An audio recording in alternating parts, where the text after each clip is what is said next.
अस्सलामुअलैकुम वीवर्स। आज हम बनाने जा रहे हैं दाल चना विद बटर।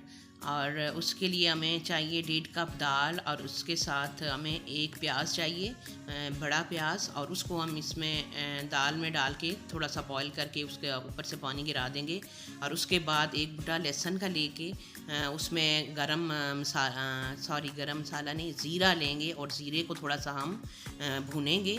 और 2 चम्मच बटर के अंदर।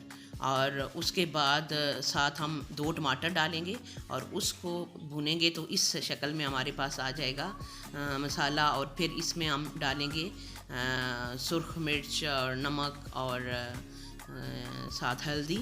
ये तीनों चीज़ें जो है वो हम डाल के इसको फेर के, तो जो दाल हमने पानी में गर्म होने के लिए रखी थी उसका पानी ऊपर से गिरा के हम प्रेशर में डाल के इसको फेर के अच्छे से 15 मिनट हम दम लगाएंगे। और उसके बाद आप हमारी दाल की जो है वो कंडीशन देख सकते हैं कि कुछ इस तरीके से गल के तैयार हो के इतनी मज़े की तैयार हो जाएगी।